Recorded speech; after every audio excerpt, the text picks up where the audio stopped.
Sveiki, aš profesorius Rimvydas Jasinavičius, Turtėjimo akademijos įkūrėjas.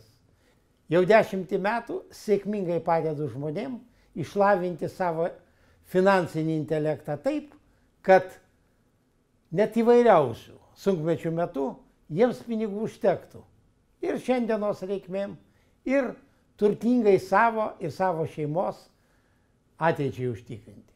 Ar teko jums kada nors susimastyti, kodėl savų asmeninių pinigų gausinimo būdus ir priemonės sėkmingai nemokama mokyklose, universitetuose ir darbovietėse?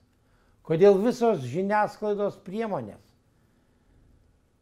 pardavėjai ir net draugai primygtinai vilioja tik juos kuo greičiau išleisti, kad jų per daug nebūtų? Nuomonių, aišku, apie tai yra įvairių. Kam tai naudinga? Nieks tiksliai negali pasakyti, bet išvada viena. Nuolat alkanas, stokojantis pinigų, net būtiniausiam reikmėm, žmogus negali būti nei laimingas, nei laisvas. Jis tiesiog negali turėti normalaus žmogiško gyvenimo. Šią tiesą aš suvokiau jau prieš 20 metų ir pakeičiau savo elgesį su pinigais taip, kad pasiekčiau finansinę laisvę, kai pinigų gyvenimo kokybei užtikrinti nebetrūksta ir visas išlaidas padengia iš investicijų gaunamos pajamos.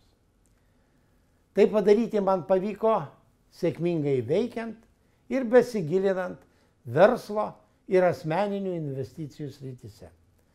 Dabar aš galiu visų tuo patyrimu pasidalinti su visais norinčiais, sužinoti ir pritaikyti savo gyvenime.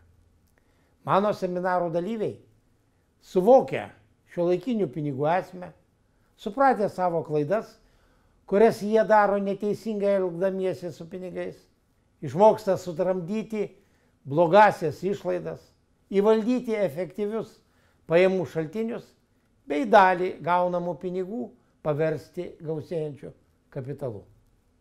Tai 3 ir būtini gebėjimai visiems, kurie nori pasiekti turtingo ir turiningo gyvenimo gerovės.